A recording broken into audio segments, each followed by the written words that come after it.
So, press it, then twist it this way. No? It's locked. Okay, it's like you're connected, then twist it this way. If it didn't go this way, the other way around. Okay po, so it's secure now. Okay, so in anterior vitrectomy, for us, we have the, what is this, sleeve.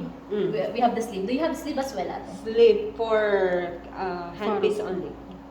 For the happy, yeah, and sleeve for, you don't have a sleeve here. So what is the partner? How you are doing your irrigation? Irrigation is by manual. By manual, yes, okay. That is okay po, because we have two kinds. We have the sleeve. If you have the sleeve, it depends on the doctor's preference. But of course, the doctor cannot ask something that we don't have. Yes. So the bi-manual instrument. Yes. Okay. So it's bi-manual the blue. So forget about the orange again. Get the blue one, and then connect with the bi-manual, and then this is the vitrectomy. How to prime it? Okay, I cannot go with priming since you don't have it. So, the anterior vitrectomy, okay, you press this one, and then, you connected already. Before priming the vitrectomy, okay, you need to attach these things, and you have your bowl with BSS, right po? This one need to be soaked in the water, not in the floor of the BSS. It should be in the water only, okay, then this is connected. So, your circulating will tell the nurse, the scrub nurse, ready, we can prime, okay. First of all, you need to go with vitrectomy.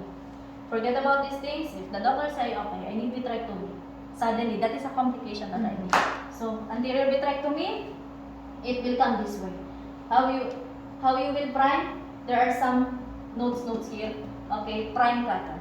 Okay, then prime cutter, you should put it in the, but please always check your BSS level. Okay, how to change the BSS level? Okay, for example, it's like 50 cc. Okay, because in EVA, unlike in the Nexus, sorry, but I need to compare. Because in the Nexus, the machine is saying BSS level 50% like this, 50 cc.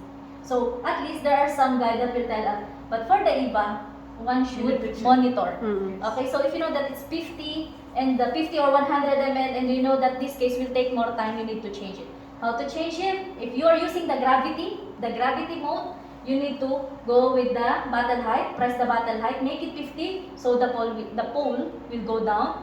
Close the clamp first, then put another BSS, unclamp, remove, doctor. Or if they will not remove, at least they will stop. They will not do anything.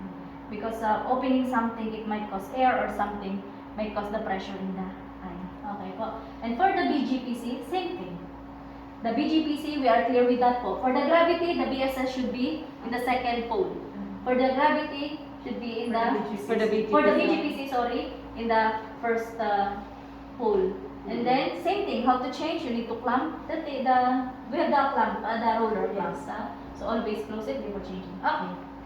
Let's proceed, let's go back to the vitrectomy. So you will see something here, prime cutter. Press that one while soaking this one in the BSS. Something like 100, there's a sound like that. So once you reach the 100% or something like that, okay, you're already primed with the cutter. It will appear here. It will appear there. Right.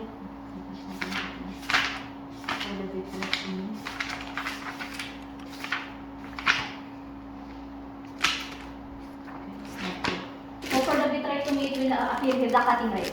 Okay, you will, there's, as Mr. Engineer Oman write the settings already, save the settings. In case there's anterior vitrectomy, there's already settings for this surgeon.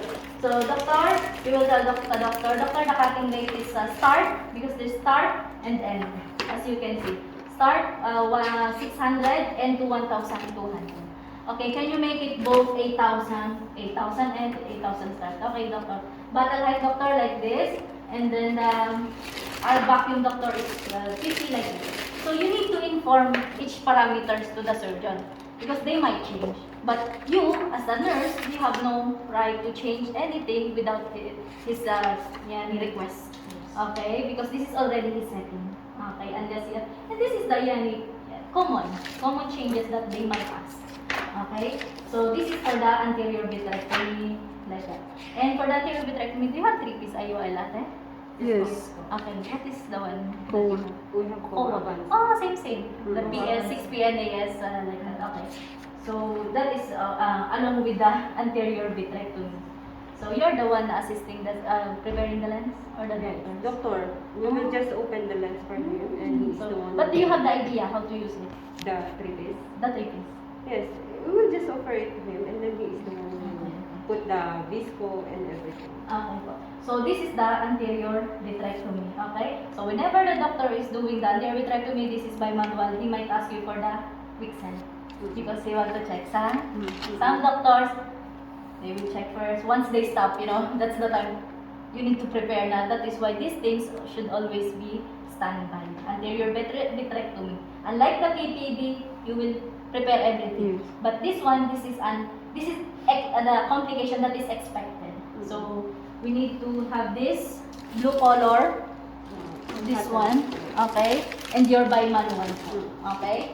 So again, this is clear to everyone. This is for the, and this one is the for same collection. Okay po. So let's any question po regarding phaco? So far, because phaco you're already